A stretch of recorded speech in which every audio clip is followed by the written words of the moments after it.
Can you guys see my screen? Yes. Good. Okay. So, welcome to physiology.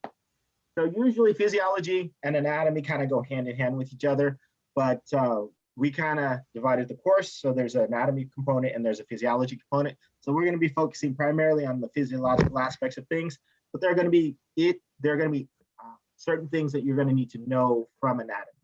It's not going to be much. It's just going to be occasionally from time to time. So we have a patient here that is getting their blood pressure, right? And so when we think about physiology, this is kind of like all in that ballpark, right? So why do you need to get your blood pressure taken? What is blood pressure?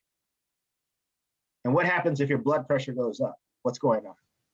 And what would make your blood pressure go up? Well, let's start off with first. What is your blood pressure?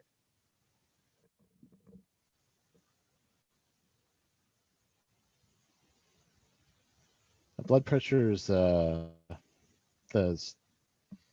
strength of your heart muscle to, because I know the systolic is when it's at work, and the diastolic is when it's at rest. Okay, that is correct. So it's just basically the pressure that is being used to pump the blood through, essentially. Blood pressure. Yeah. Okay, so what happens? What causes your blood pressure to go up? Stress. Stress. Are Calories. you stressed, Victoria? Very, all the time. All the time? Okay. What else? Caffeine. Caffeine? Yes, yes. But I have to have my coffee, otherwise I don't stay awake. Excitement? Yes, definitely.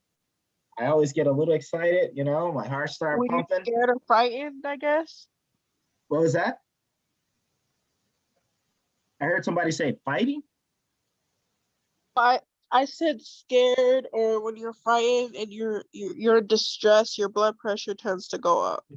So when you're in some type of distress, your blood pressure goes up. So your heart starts beating faster, right? Boom, boom, boom.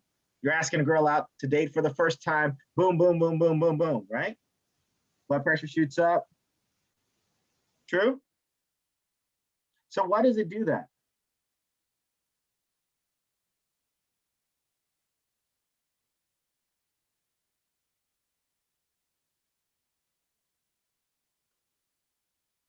Anyone?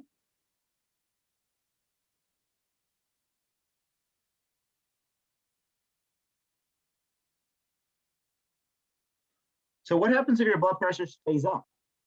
Anyone? There could be damage. There could be damage. Because your veins get constricted, right? Okay. Possibly, yeah, your veins could get constricted. So, and it can cause some cardiovascular damage, but to your veins as well as to your heart, Yeah. right? Ultimately leading to what? Heart attack? Failure. A heart attack, and then ultimately leading to death, right? So if it's not treated, if it's not handled, death. So does your heart stay up after you get excited? You just want to ask this girl out. Does it just stay up all the time? No, it'll return to like a baseline level. It'll come back to a baseline level. Why and how?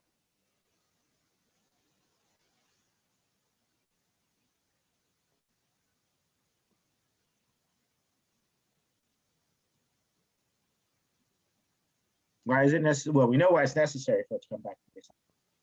Otherwise, you're causing damage to your body.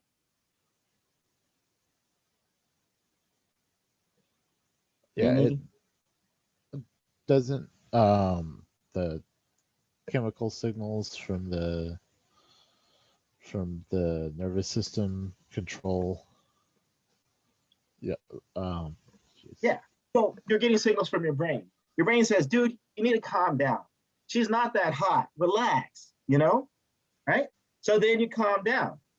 So you're starting to send signals.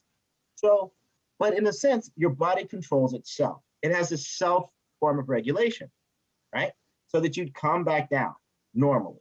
Now, when your blood pressure is totally out of whack and your body can't control it, then you're often having to take medications to sit there to provide that signal. Okay, so all of that is physiology, right? It deals with that concept of homeostasis. Homeostasis is basically trying to find balance, regulation in the body. Simply taken, okay? Are you guys with me so far?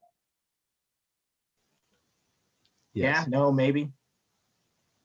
Okay. Yes. Okay, so as I said, this course is physiology. So let's talk a little bit about anatomy just to kind of get it out of the way. So there's two forms of anatomy. There's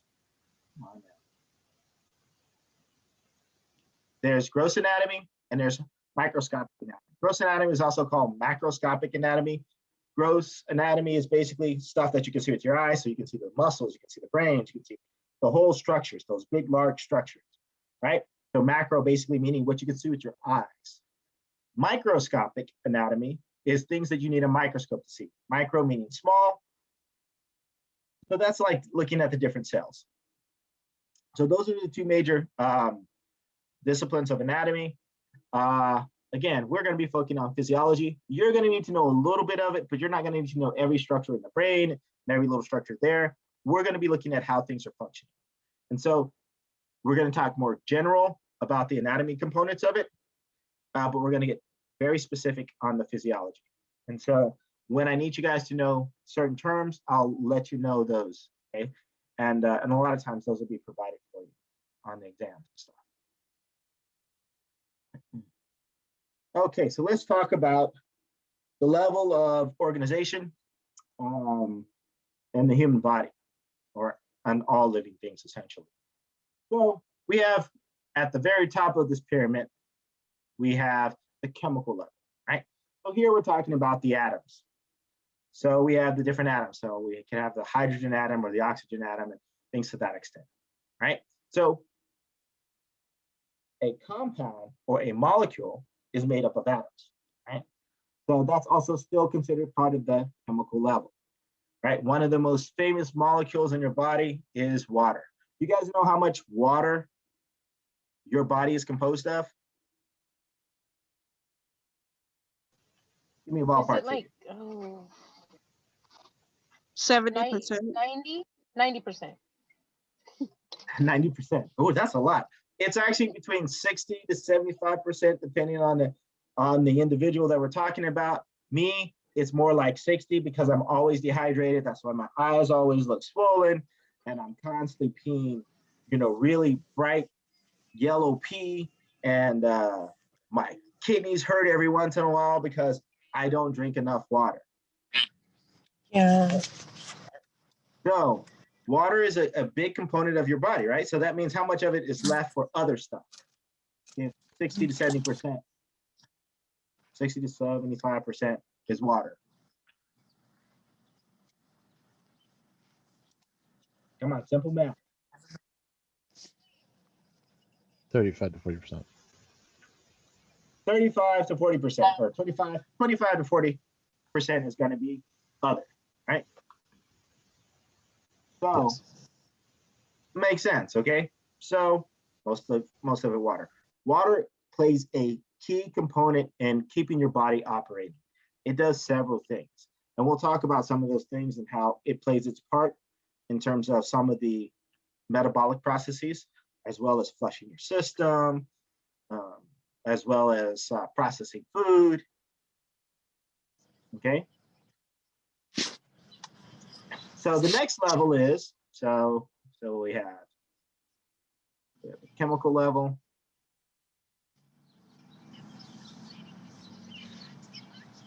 Okay. The next level we have is the cellular level.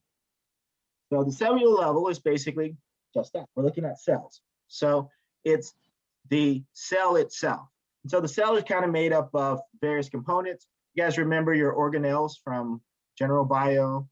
Anybody take general bio or intro bio? I did. You did? Do you remember any of the things? Can you name me 2 organelles? Doctor, oh my gosh. Dr. Alkman is going to be so mad at me. Anyone? Two Ribosomes. organelles. What was that? Well, it's ribosomes. Ribosomes. Well, ribosomes aren't true organelles. They're sort of organelles. We'll talk about that a little bit later. Somebody also said the mitochondria. The mitochondria is definitely an organelle. An organelle is basically a membrane associated structure in the cell. And it's basically surrounded by membrane. And we'll, again, talk about all that aspect a little bit later. Ribosomes are kind of a special case. Ribosomes are actually made up of RNA and protein. They don't have a membrane structure. They can associate with a membrane structure, but they don't have a membrane structure themselves, so they're not really true organelles, but they'll often get grouped into it anyway. Okay. Okay. Yeah. A little history and all. You'll need to know that for the next section. Not this section. 2 sections down. So we'll get over it. We'll get to it. The nucleus is too, right? That's right. The nucleus is. No. Yes. And so we're going to talk about the cellular structure, and we're also going to talk about function of the cellular structure. It's going to be important to understand the functioning of the small things to understanding the function. Okay. The next level is, so that was cellular.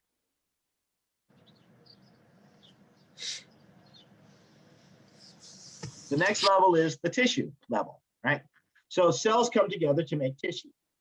Okay, so we have like the smooth tissue, or we have the cardio muscle tissue, right? Mm-hmm. So there are going to be various types of tissues, and they're going to serve various functions in our body. Okay, so they have particular functions that they're responsible for and things like that. Okay, pretty good so far? Yes. Okay. So you guys took anatomy. I took it. Okay. It How many doesn't guys took- show, but I took it, I promise. I know some of you guys are currently taking chemistry. How many guys have already taken chemistry? Me, I already passed it. You already passed it? Okay, Yay. good. Congratulations. I took Okay. Okay, well, you're going to learn a little bit of chemistry in here as well, because we've got to talk about it. Okay, so we talked about cellular, so we said tissue level. So then after the tissue level, we have the organs. Okay, so name me a couple of organs. Kidneys. Kidneys, okay, Lungs. lungs, spleen. Okay, so organs are basically tissues that have come together to serve a particular function. They have a job to do, right? So like lungs, we use the lungs to breathe, right? We use the kidneys for filtration, right? And so you will be learning about how those organs and the functions of those organs. That's going to be part of our thing. Okay, so that's the organs. So then after the organs,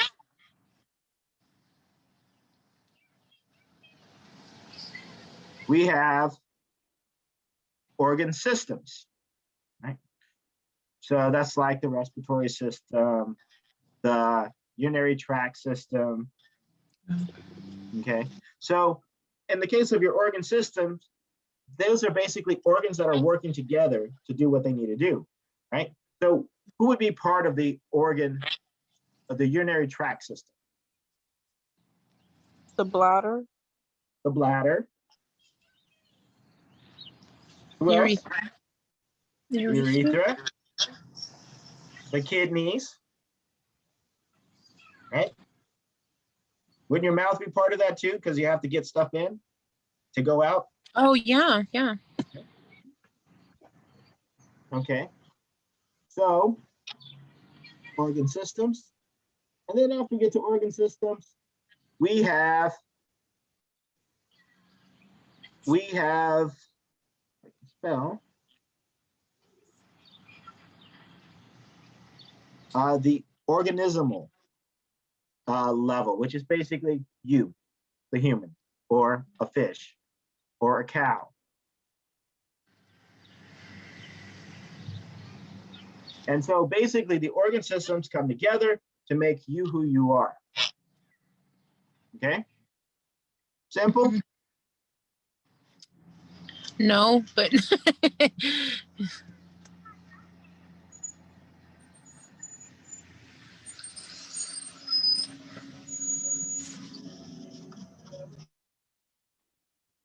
Okay. So let's talk about some of those organ systems. And then I want you guys to kind of help me out and show your knowledge, just your general knowledge. Okay. So we have the integumental system, which is composed of the skin, your nails, your hair. What is that for? Why do we need skin, hair? It's a protector. protection. Oh, sorry.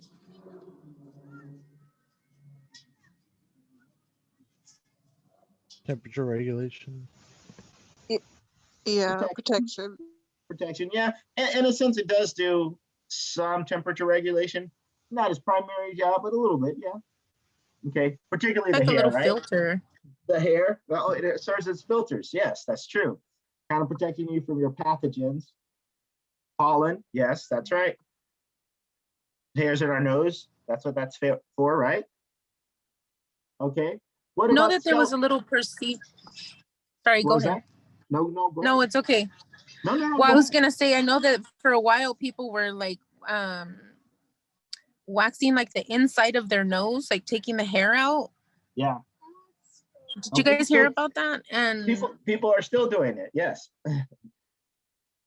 but I would think that it would be more of a I know that one of the side effects is their nose runs constantly. Yeah. And then also they're probably more prone to infection or transmission of viruses and things like that, because you no longer have the hairs to prevent that from Okay. happening. Okay. Sorry. No, that's all right. No, that's a very good question. I like things like that. It adds to the conversation. So the skeletal system. Tell me about the skeletal system. So The frame, essentially. it's the frame. Okay. Well, what does that do? What is it it's for? Protects your organs, or it protects your not So your protection. organs. Okay. What else?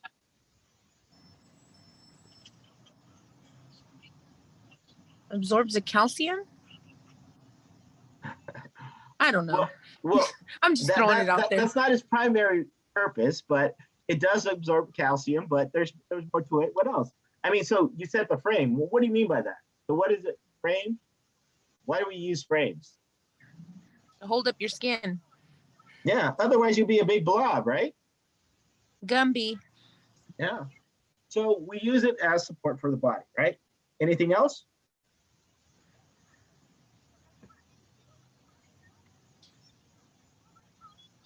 Is it the muscle that protects the organ? I don't remember. I want to say it's protection of the heart, the Well, heart. it does serve as some form of protection. That's true, but it's support, right? So we're looking at the support aspect. It does a lot of support, and it's also important for movement, right? Because without our bones, we wouldn't have anything. We wouldn't be able to move the muscles. So we need the bones and the muscles kind of work together for movement, right? Okay, got you. So then we have the muscular system. What is that for?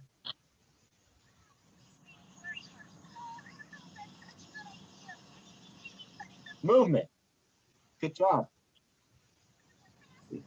Who's that? Alejandro.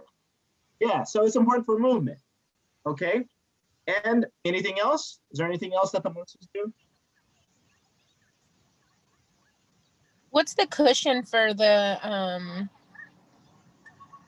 don't know, I'm focused on the organs today. I don't know why. But they absorb the oh shoot. I'm drawing the blank.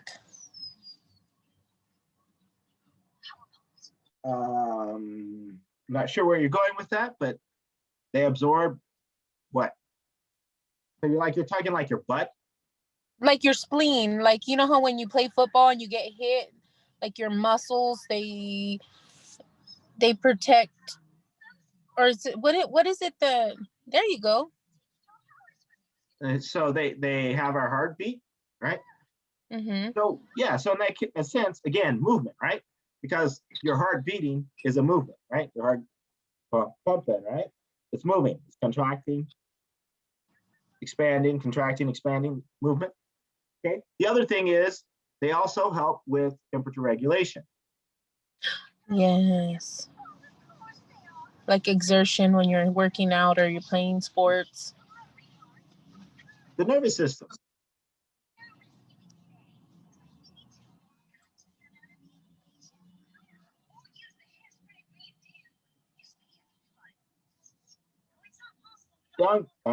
Ryan, nervous system. Nervous system is basically the brain and spinal cord interacting with different senses. Okay, so those are the components of it. So tell me, what is it for? Interpreting stimuli. Okay. Yeah, I like and, that. That is a good answer. So interpreting stimuli. Basically, it's sending responses. I mean, sending signals and stuff like that, right? Part of its job to send signals to say, hey, you need to do something. Hey, your hand is on the stove, move it, right? Mm-hmm. Okay. So it does detection, and then it also activates responses. Then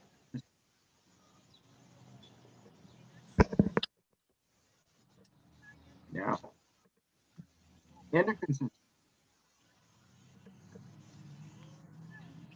Anybody want to take a guess? Victoria. See, it's great. I only have 6 people.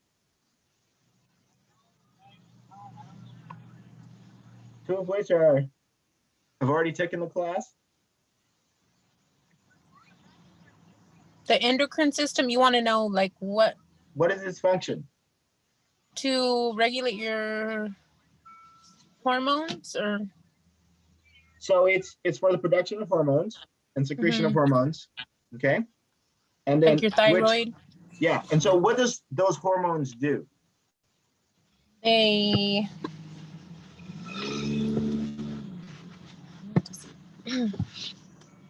Reproduce. So some of the hormones are involved in the production of sperm cells and things like that. Yeah. Getting you all worked up. Yeah. Hot and bothered. Anything else? Alejandro said they help you grow. Help you grow. That's right. Hormones help you grow. Coffee keeps you short. Insulin. Oh yeah, Insulin. So regulating sugar. She said it. So big picture, it's also involved in regulations, right? So it plays a key component of regulating systems, right? Or processes. Okay. What about cardio? Yes, to an extent. So there are hormones that can actually start the production of cells or the reproduction of cells in a faster rate. So yes, good question. So the question is cell production involved in the endocrine system? And it's yes, to some extent. It can be affected by the endocrine and involved in to some extent, yeah, because they send signals to let each other know that, hey, growing. So yeah. What about cardiovascular system? What is that for? Delivers oxygenated blood to various organs. Okay, so we need oxygen, right? Because if we don't have oxygen, what happens?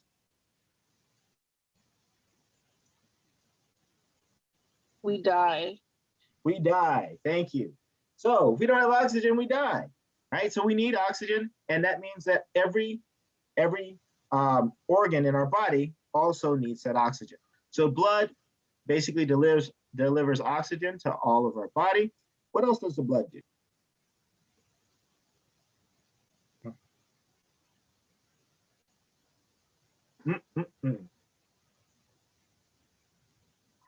If you're a diabetic, what do you have to do? Insulin. Insulin? Well, that's a Wait, is one that of those right? hormones, right? What do you have to do if you're a diabetic typically? You have to monitor what? Your sugar. Your sugar, and it's often called blood sugar, right?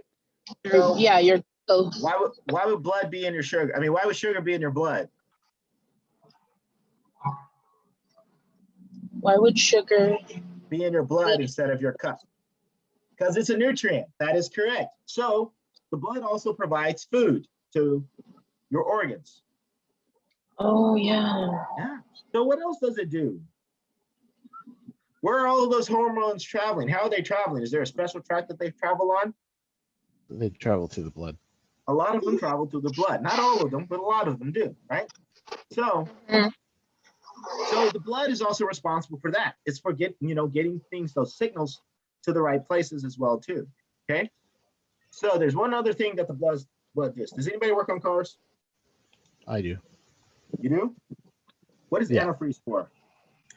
Antifreeze is to make sure that there's a 50-50 mixture so that in the cold weather, your coolant doesn't freeze. Okay. And in hot weather? Yeah. And then, What was that? oh, sorry, I didn't get that. I Sorry, said, that was and my in hot daughter. weather? What was that? I heard somebody with their daughter. Maybe I missed something. And in hot weather, it does what? And then in hot weather, it provides coolant. It provides coolant. So it keeps the car cool, right? So Yeah. what do you think your blood does? Regulates temperature. Yeah. So the blood is the liquid that is flowing through your body. So it is also used for temperature regulation, right? Yes. Okay. Okay, what about the lymphatic system?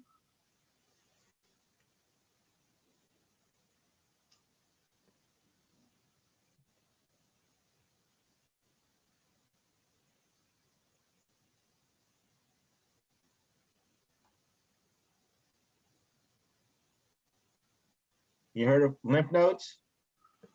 Yeah, I know. Like they get like swollen when you have like you get an illness. That's right.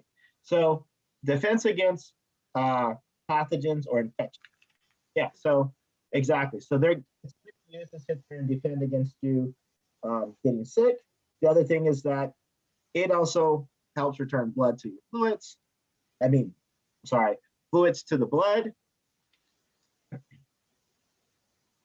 What about the respiratory system?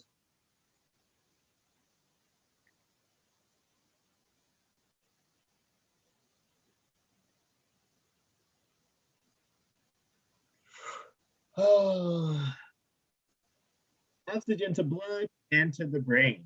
Yes, it's responsible for providing oxygen. So we need oxygen to go into the blood so that the oxygen can be delivered to everything else. Why do we need oxygen? needed to live. We need it to live, right? Okay, so why do we need oxygen? What process? You guys should know this from general bio, if you took it, or intro to bio. Cellular respiration. Cellular respiration, that is correct. So there is a process called cellular respiration where you take a sugar, usually glucose, C6, H12, O6, plus oxygen gas, which is O2, and you make, why do we do cellular respiration?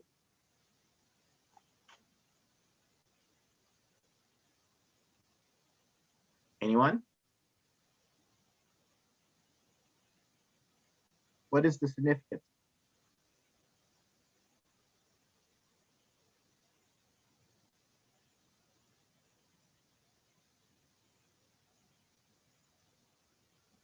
Have you guys heard of ATP?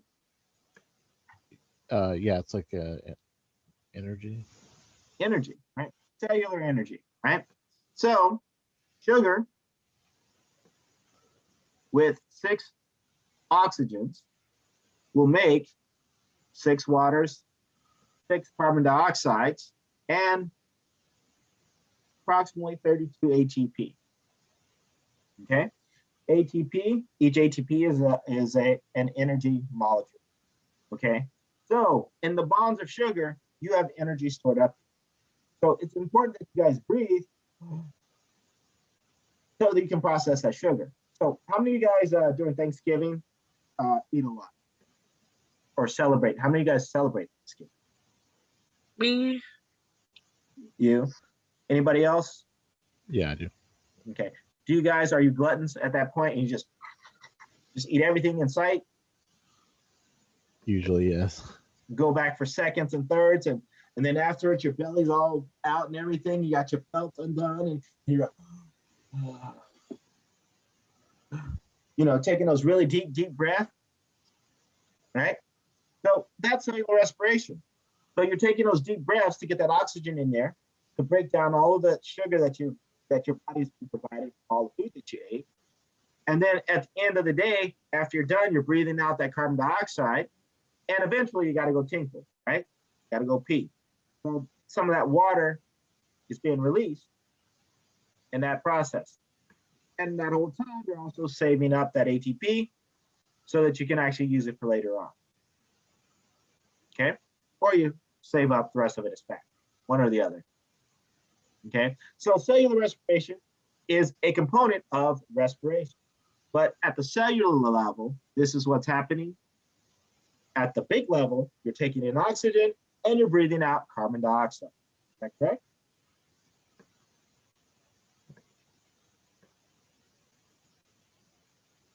I guess it is. Okay, so digestive system, what is that for? Why do we use it? Breaking down the foods that you intake. Okay, it's to break down the foods that we intake. Why do we need to break those foods down? So our bodies can get the necessary protein and other stuff from the food. I love that. So it's for replenishment, right? So you're replenishing some of the amino acids that you've used up and things like that. And also it's for providing energy, right? Okay. The urinary tract system. Well, we kind of talked about that earlier, but we basically use it to get rid of waste.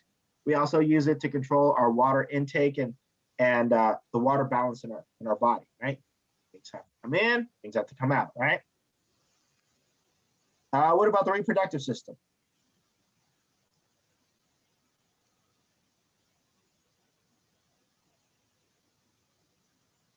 The reproductive system, it's so we could reproduce. So we can reproduce. Yes, the reproductive system is so we can reproduce. So it's for producing hormones, gametes, and then also for delivery, right? Because we need to be able to get, those gametes to where they belong. A little loving needs to go on, right? Yep. Okay. So all of that there are aspects of physiology, right? And so we're going to be looking at those in more details. Basically, you got a big overview of physiology, and you got a little quick overview of some of the definitions, but we're going to get more specific with those definitions and also understanding more of those functions. Okay, so let's talk about metabolism. So we have anabolism and we have metabolism, right? So metabolism is made up of 2 parts. Anabolism. Anabolism is basically when you're building up stuff, right? And that's going to require energy. And then we also have metabolism. Metabolism is the breaking down of stuff. And that basically allows energy to be released, right? So we talked about cellular respiration. Is that anabolism or is that catabolism?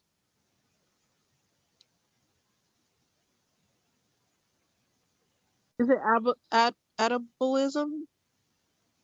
Are we building things up? Are we building something? Okay, so metabolism. So, Breaking it down, right? well, metabolism is both. Okay. So metabolism is both aspects. Okay. Are you with me?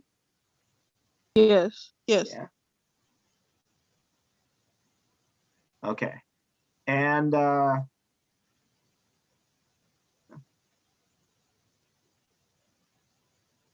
oops.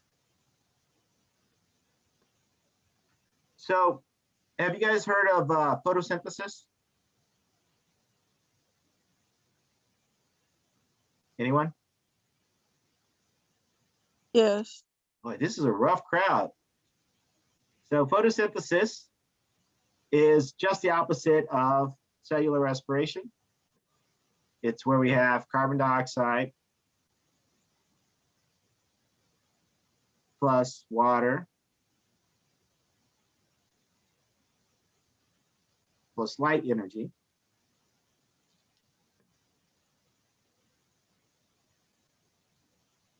And we get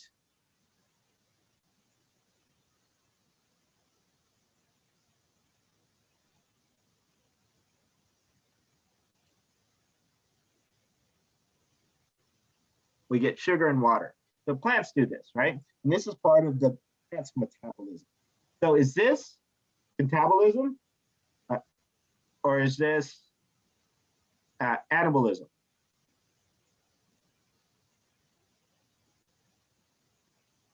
Anabolism. So this would be anabolism, right? Because we're building up. We're building from these carbon dioxides. We're building a sugar molecule. So we're building in that sense, okay? Where this guy, we're breaking things down and we're having energy released.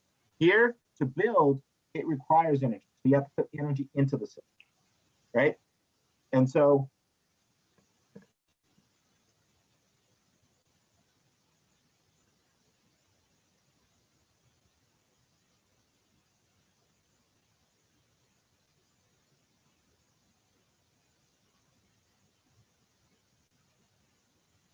your body, although we're not like plants, right? So we don't make sugar molecules for ourselves. We still from plants, need theirs. But our body does break down. But we're able to do the catabolism. But we also do anabolism as well. So like, how many guys are buff? Got a lot of muscle. Anybody got a lot of muscle? Definitely not me. Or see, I got a lot of fat, right? So even with that is a form of anabolism because we're putting carbons on the chain, right? So we're building those fat molecules. So building up, anabolism, catabolism is breaking it down. Okay, so, but when I'm gonna start getting fit, right? And I'm gonna start using that fat to, for food purposes. So then I break that fat down. Is that catabolism or is that anabolism? Catabolism. Okay, that is right. Metabolism, right? So you're going to either have an anabolic reaction going on or a catabolic reaction going on, another term, okay? But both of those, they're different forms of metabolism. One is going one way, one is going the other way, okay? And it's a nice little balance that happens. Questions, concerns? Cash. Now, at this point, there's one thing that you guys should be thinking about. It's just, right?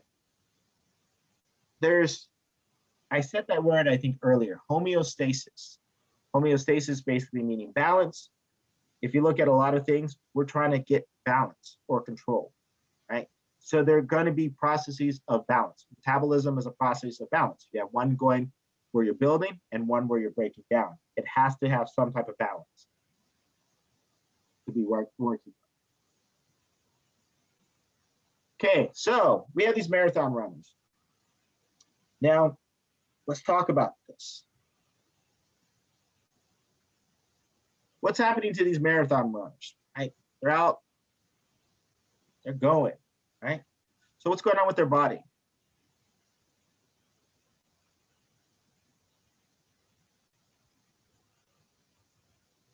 They're sweating They're sweating. Why are they sweating? because they've been running a lot. Because they've been running a lot. But why do we need to sweat? What is the significance of sweat? It burns fat. Temperature regulation. Temperature regulation. The reason why we sweat is because we want to cool ourselves down, right? So we use sweat as a form of doing that, right? So do you sweat when it's freezing? No. No. No, not really. But do you steam when it's freezing?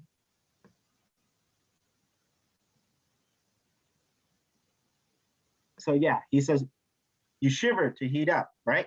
So have you guys seen like one of the football players when they take off their helmets and stuff? Why is that steam coming off their heads?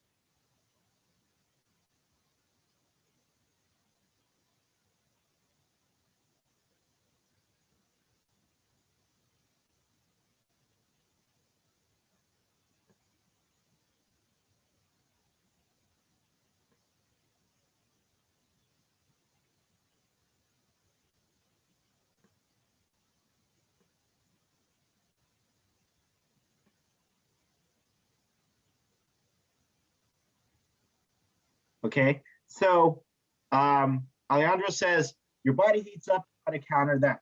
So what's happening in that case? Your body is trying to heat up to try to counter the cold, right? And so as a result of it, you see the steam because the air is cold and your head, your body has a temperature. You guys are supposed to be what temperature? Celsius. You guys know? Anyone? I don't know the Celsius number. What about not 32, 37, 37 degrees. So 37 degrees Celsius, which is going to be equivalent of 96.8. Is that correct? Jesse, is that correct? Did you freeze? No, you just blinked. Are you there, Jesse?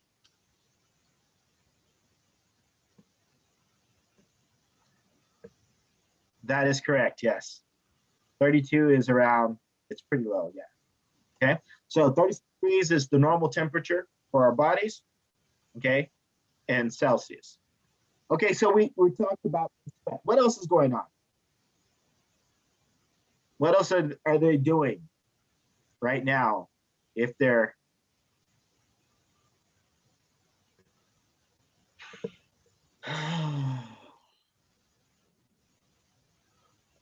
Oh, there's some energy conversion, I imagine, going on. yeah, so they're using that energy, right? So they're using up some ATP, right? Yes. And so they're probably also having to make ATP to use it up, right? So what do Yes. they need to make ATP?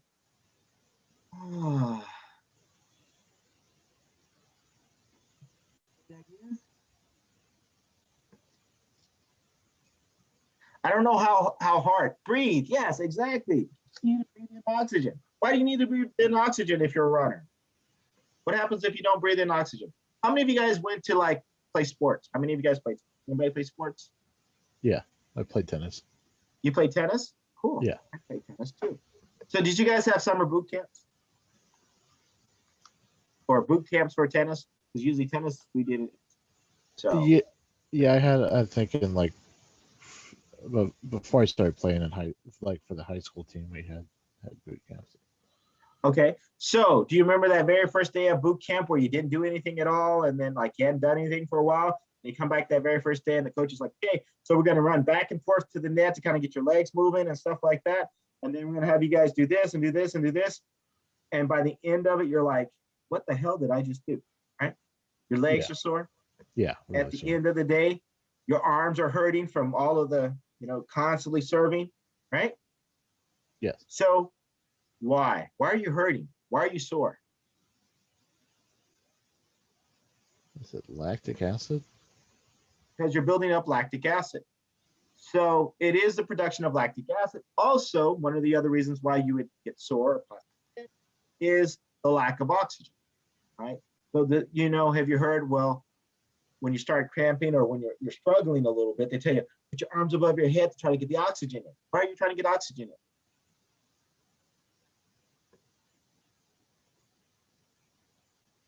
To prevent the lactic acid from happening. Lactic acid is a result of not having enough oxygen, right? So our body does go through have you guys heard of aerobic respiration and anaerobic respiration? Aerobic respiration meaning that oxygen is around. Anaerobic respiration means that there's no oxygen around. Okay. Yes. So if you don't have any oxygen around, you develop and you make lactic acid instead of breaking it down to carbon dioxide. You break down the sugars that end up making lactic acid instead of carbon dioxide. And as a direct result, that lactic acid gets stored in your muscles. And what happens? Cramps. You cramp, right? And you're like, oh, God, what was that? What was I doing? Was I crazy? What? You know? So in that context, you want to sit there and keep this in mind. So this whole system, it works all together. And all of that is what we're going to be learning for this course. It's all part of the physiology components. So it's important to understand some of the chemistry that's going on. So you're going to need a little bit of chemistry. And that's what we're going to be talking about next to kind of understand the big physiological processes that are going to be going on as well. Okay? And they all kind of play a part with each other. You notice they're using their muscles. So you're going to have contractions of your muscles, stuff like that, for them to be able to run. Right? And so, but all of those things need to be functioning and functioning correctly.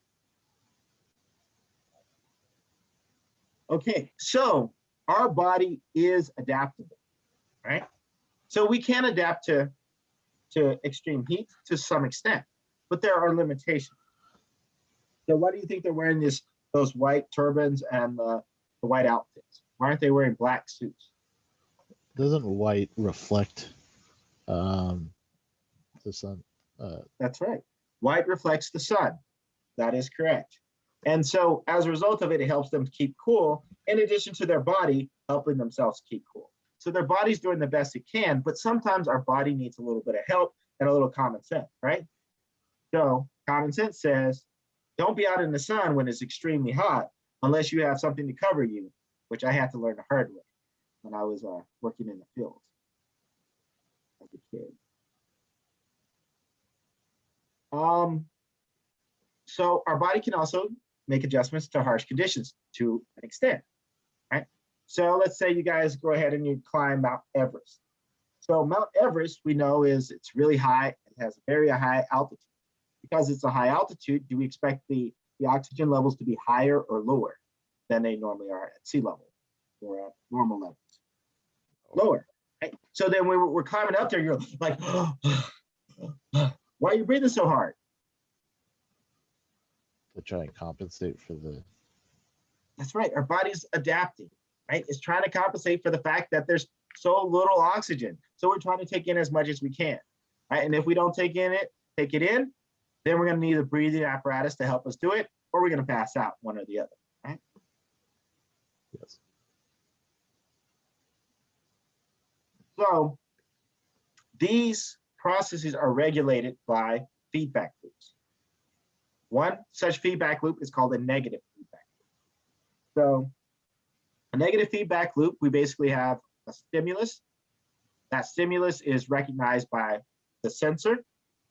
The sensor then makes the modifications or recognize it that there's something wrong. It starts to control it. So it says, okay, so this is what we need to do. Okay, then that control causes the effector to be turned on. And then that effector fixes that stimulus. And it goes into a nice little simple. So in the case of body temperature, right?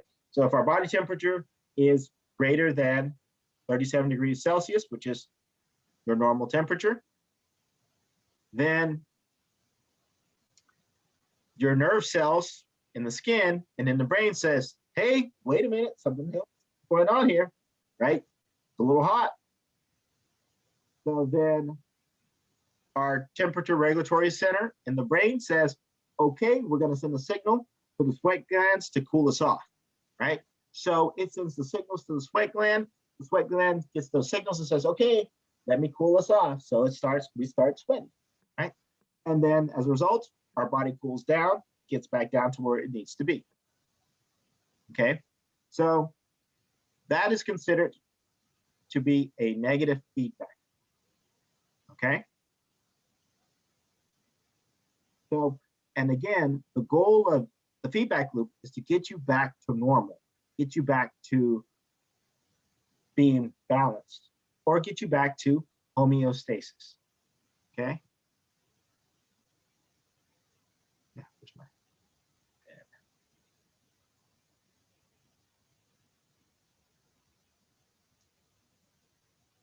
Okay, let's say during normal childbirth. So during normal childbirth, so the head starts pushing up against the cervix, the cervix. So then that sends signals to the nerves, right? It gives nerve impulses, and then those nerves will send a transmission to the brain. The brain says, okay, the baby is coming, so we got to start doing something, right? So then the brain stimulates the pituitary glands to start secreting a hormone called oxytocin. So oxytocin is going to be carried in the bloodstream to the uterus, and then oxytocin stimulates the uterine contraction. So then you start contracting, and so then you start pushing the baby out, right? So this here is considered to be a positive feedback loop.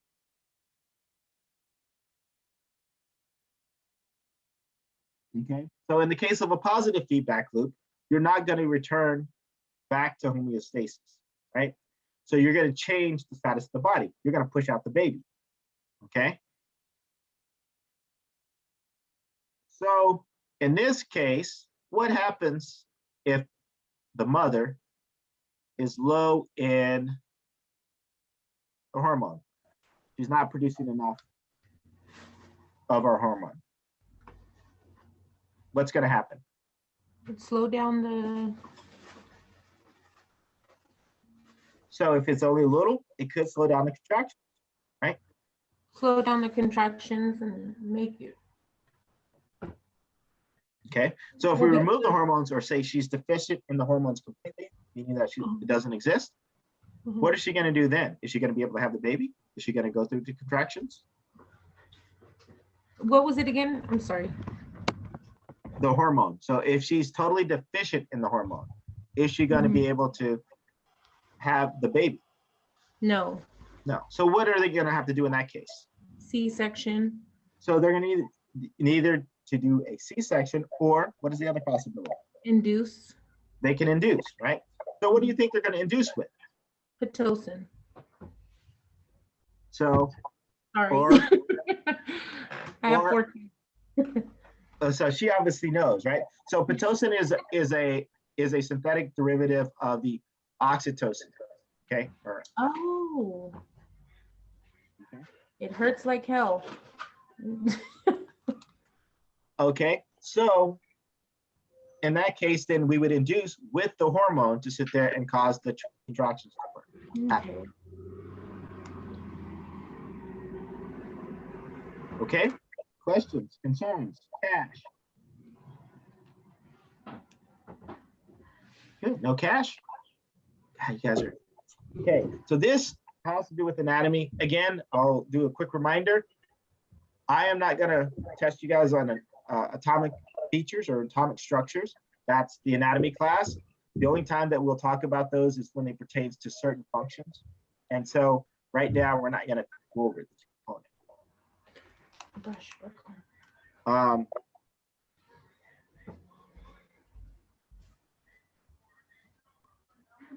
Okay, but we will go over this part. So here we have a heart, right? So this heart is surrounded by the serous membrane. Okay. So what do you think the function of the serous membrane is for?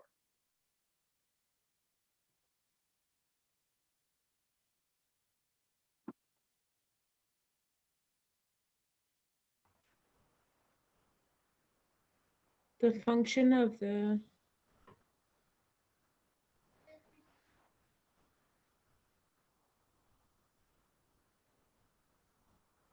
So looking at it, what do you guys think the function of this membrane? Cradling it, like holding it together. Okay, so you're saying partially for holding it, so support or structure? Protection. Okay, so protection. So it is in a sense protection, and then also kind of holding it together. But in addition to that, it's also serving as a lubricant, right? So that membrane kind of protects it from being shredded, right? So then, because the heart is going to be pumping, it keeps the heart from sitting there pumping and rubbing up against, let's say, bone or muscle structures, other muscle structures, and ripping some of the tissues on the side. So it serves as a protectant in that regard. Okay, and also that membrane is known to do some type of lubrication because it needs to sit there and do the flexion. Okay, so we will be talking about various functions of components of anatomy. So in that context, I will give you those components and then we will talk about specifically those functions. Okay, so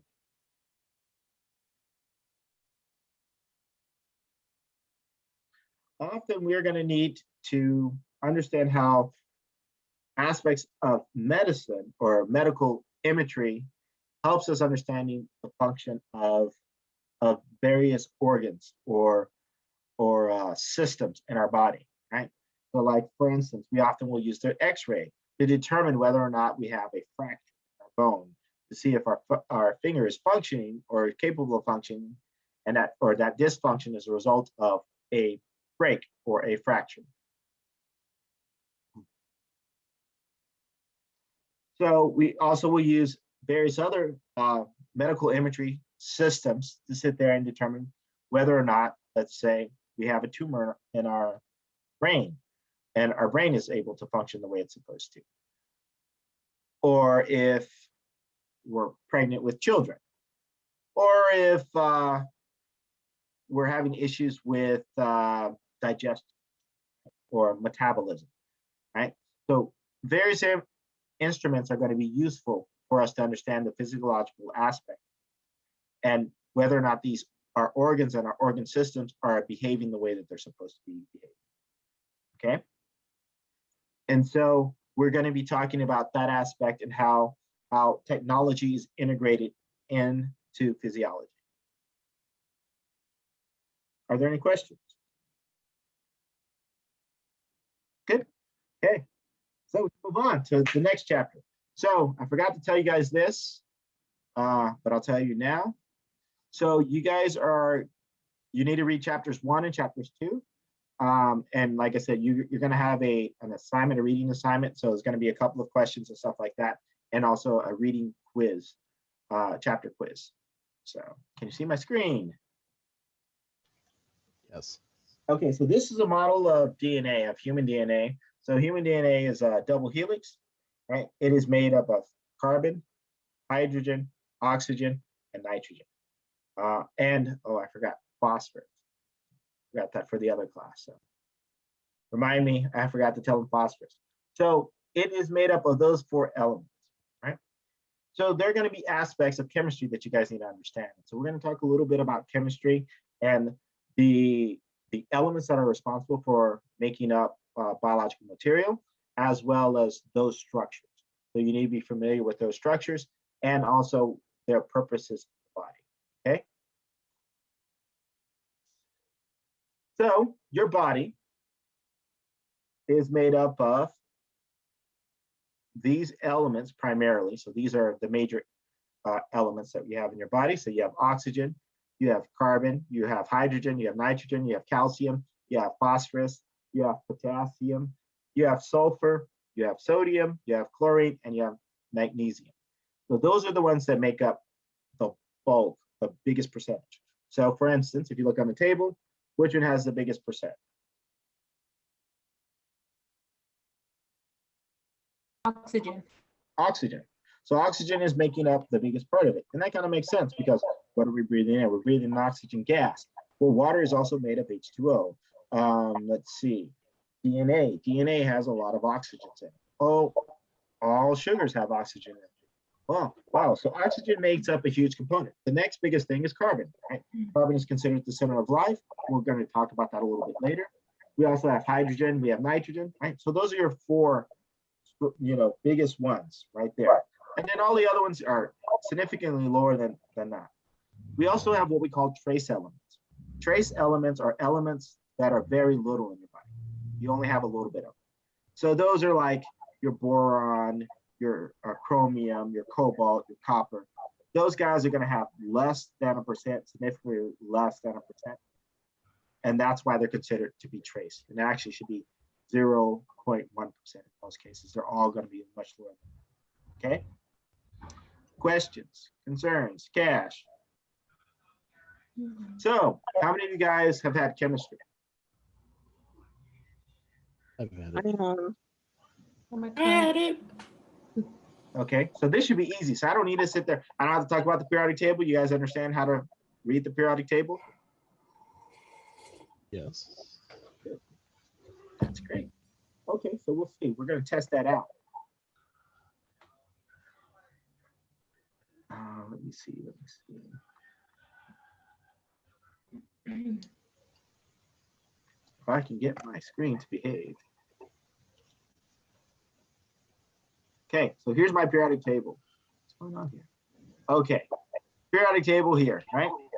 So, can you guys tell me how many protons, how many electrons, and how many neutrons that aluminum has?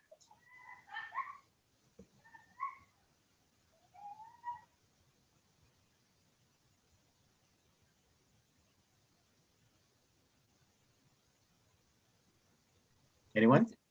13 protons, 13 electrons.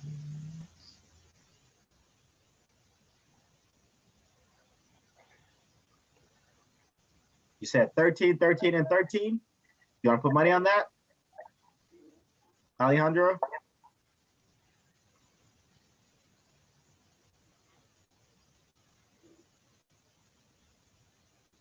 Okay, how much? How much you want to put on there? $5?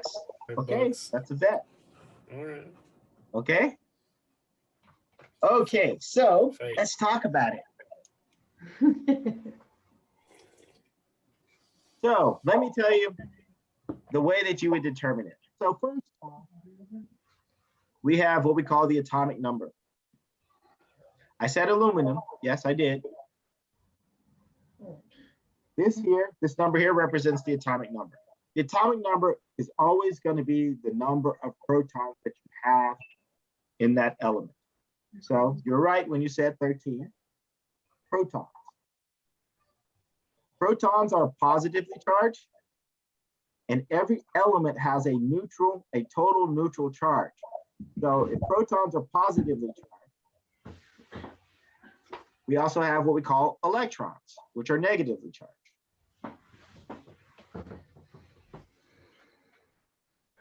So how many electrons will I need to balance out my 13 positively charged protons? 13. 13. And then what we have is called a neutron. A neutron is neutrally charged.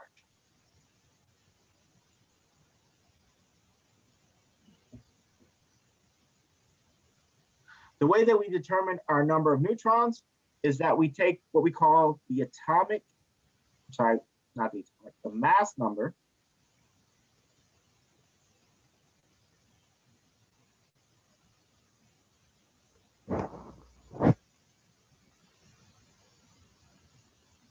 So the mass number is going to be equal to the number of protons. So I'm just going to use P for protons plus the number of neutrons. Now the mass number has to be a whole number. It's not going to be a fraction or anything like that. So this here represents the atomic mass or the atomic weight.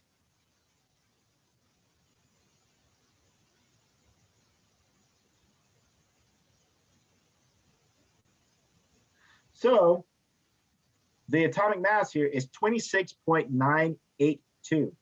Now, on the periodic table, the way it works is that this number here represents the average of all of the isotopes. They're going to ask me what an isotope is. Isotope is basically the atom that has a different number of neutrons than it would normally have, right? And so this guy represents the average. So to get the most exact mass number, we basically will round this, right? So in this case, this is favoring 27 instead of favoring 26, because since it's 26.9. We take that 9 and we use that to round it up. So we have 27 as our mass number. So if our mass number is 27, how many protons did I have? 13 plus the number of neutrons. So can I calculate the number of neutrons? Yeah, 14. So our number of neutrons is going to equal 14.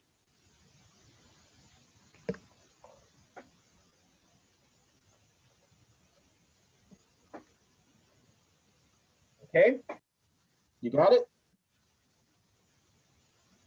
Man, I earned a quick $5. You want to go double or nothing? Get your money back?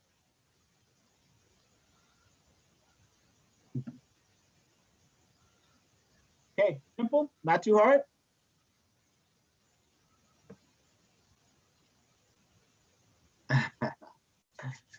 Okay, so let's see. Let's say we're talking about, let's do nitrogen.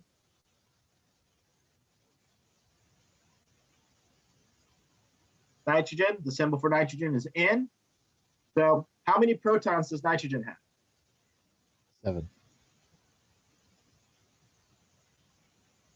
Protons, 7. Electrons? 7.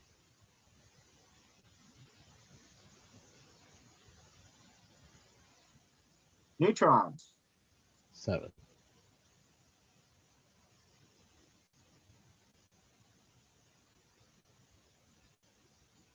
Okay, piece of cake. Okay, my last one, hydrogen. How many protons does hydrogen have? 1.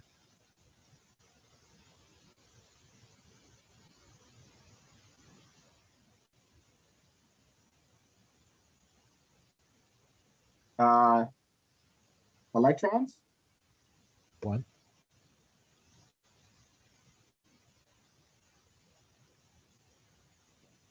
And neutrons?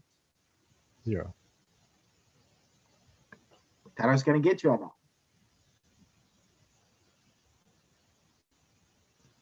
Piece of cake? Yeah. Anybody not get it? Okay.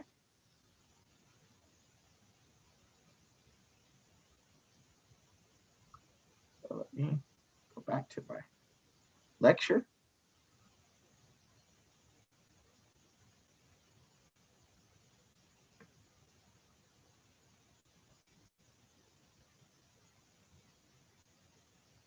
Okay, so here we have helium, right?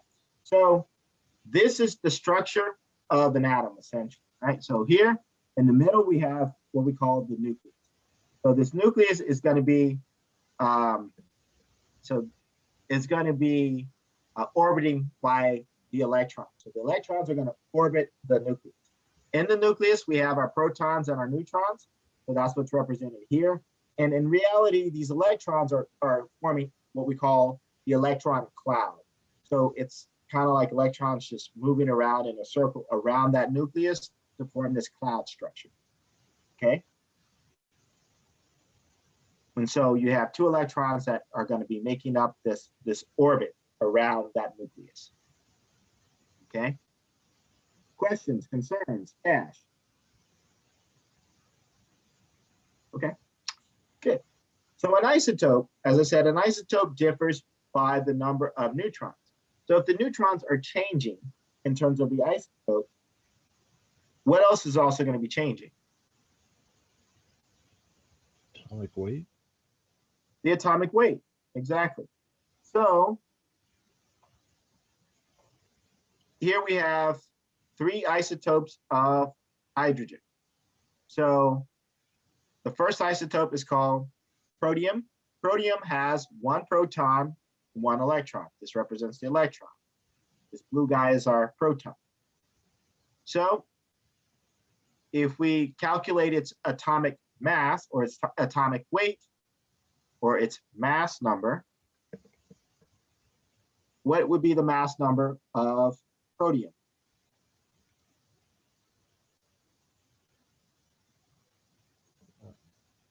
How do we calculate the mass number again?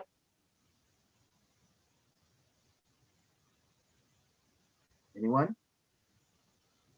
Number of protons plus number of neutrons. Number of protons plus the number of neutrons. Okay, how many protons does this guy have? 1. How many neutrons does it have?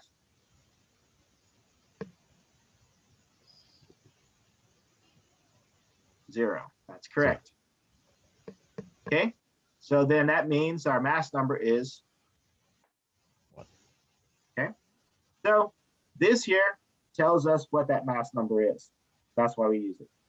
Okay, so we use that symbol up top to let us know that it's an isotope of hydrogen, and this is the mass number that it is now.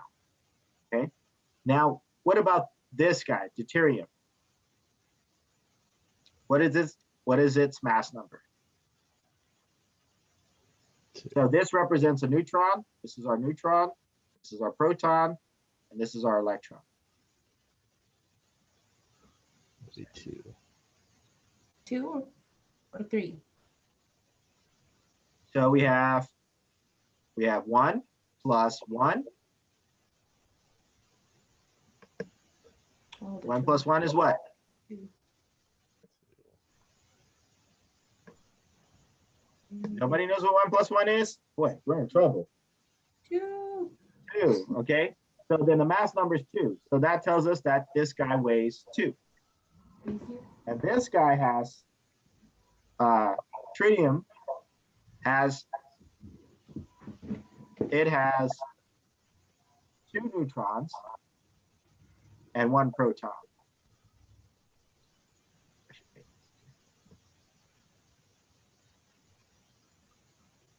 And 1 electron.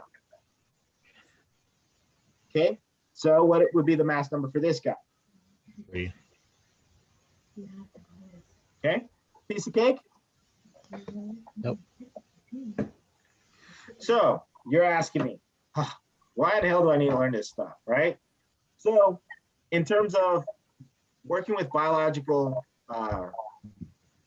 specimens and species, often we will be using isotopes to sit there and do studies. So you guys won't do it in the class, but you'll be doing it probably in the simulation. And in that case of using those isotopes, how many of you guys have ever had a sonogram or a some type of biological scan where they made you drink this juice and all of that stuff so they could see all the stuff in the body? A contrast liquid. Yes. So often those liquids contain isotopes, so to help with the imaging, okay? And so then we're able to sit there and use it to sit there and do PET scan, things so that extent, okay? So that we're able to see cancerous material, or we can see the babies forming normally by ultrasound, or, okay? So often we will use, well, not ultrasound, because ultrasound is just PET, you know, okay? Are you cool with this? You understand it? Makes sense? Yes. Okay, good. So we're gonna stop at this point, and then we'll pick this back up on Monday. So again, you guys are responsible for reading chapters 1 and chapters 2. There'll be an assignment that'll be posted, and it won't be due till next Friday, but you guys will be posted for chapters 1. Okay, questions? concerns? Cash, credit? Good, done. I'll see you guys. Oh, and there's you have a lab that should have come up. If there are any problems with it, let me know. Get in contact with me. But it isn't going to be due till next Friday, so you'll have time to do it. And it is a simulation. And then remember, this Saturday is where you can pick up your kits. So kit pickup. There's one more thing that I forgot. You can get extra credit by going to the Black History event via Zoom. The link is already there on your under events and activities in your modules. If you attend it, you get 5 points extra credit towards your. Any other questions? Okay, so then I'll see you guys on Monday, or I'll see you tomorrow at the event.